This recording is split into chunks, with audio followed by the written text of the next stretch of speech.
નમસ્કાર, mid day ન્યૂઝમાં આપનું સ્વાગત છે. હું છું નિર્મિત આપની સાથે અને અત્યારના સમાચારમાં આપણે વાત કરીશું કે પ્રધાનમંત્રી નરેન્દ્ર મોદી સેશલ્સની 3 દિવસીય મુલાકાત માટે આજે થયા રવાના.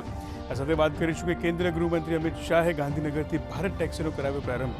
આ સાથે વાત કરીશું કે શાંતિ કરાર વચ્ચે પણ અમેરિકાએ ઈરાન પર કર્યો હુમલો. આ સાથે વાત કરીશું કે દેશ વિદેશની ખબરો વિશે, પરંતુ તે પહેલાં શરૂઆત કરીશું અત્યારની હેડલાઇન્સથી. કેન્દ્રીય ગૃહમંત્રી અમિત શાહે રાજ્યમાં ભારત ટેક્સીનો કરાવ્યો પ્રારંભ. કહ્યું, ભારત ટેક્સીમાં સહકારથી સ્વાવલંબનનો સિદ્ધાંત. અમારા સારથી અને ગ્રાહકોનું શોષણ ન થાય તે અમારું પ્રથમ લક્ષ્ય. ઝીરો કમિશન મોડલ, પારદર્શક ભાડાની સુવિધા, ડ્રાઈવરને મળશે સીધો લાભ.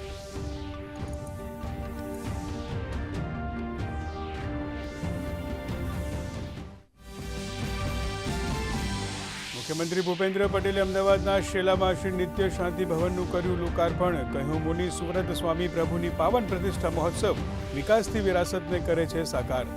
વિરાસતોની સાચવણી થકી વિકસિત ભારતની કેરી કંડારવાનો કર્યો અનુરોધ.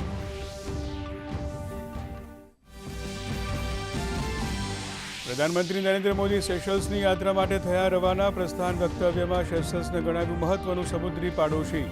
હિન્દ મહાસાગર ક્ષેત્રમાં સુરક્ષા અને સમૃદ્ધિ વધારવા પર મૂક્યો ભાર.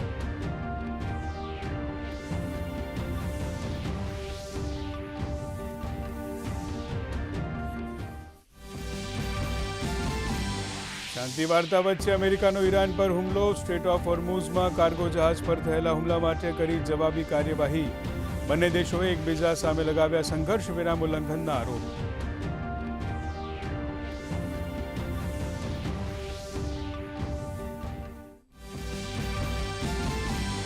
વેનેઝુએલામાં આજે પણ અનુભવાયા તીવ્ર આફ્ટર શોક્સ. મૃતકોની સંખ્યા 900 પાર.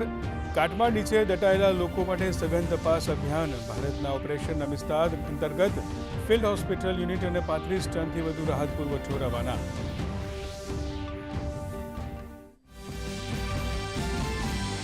કપડવંજમાં ફટાકડાની ફેક્ટરીમાં બ્લાસ્ટ સાથે આગ. ફાયર અને પોલીસનો કાફલો ઘટના સ્થળે. 2 ઇજાગ્રસ્ત શ્રમિકોને સારવાર માટે અમદાવાદ અને નડિયાદ ખસેડાયા.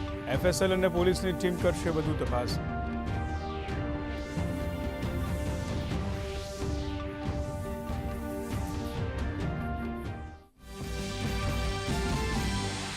ગુજરાતમાં ચોમાસાની ગતિ પડી ધીરી. હજી વરસાદ માટે જોવી પડશે રાહ.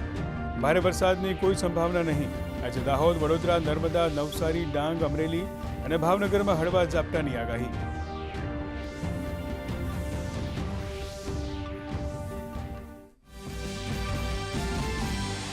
અને ફિફાનો રોમાંચ યથાવત. કેપ વર્ડ ઇતિહાસ રચીને પહોંચ્યું નોકઆઉટમાં, તો ફ્રાન્સ નોર્વેને 4-1થી હરાવ્યું.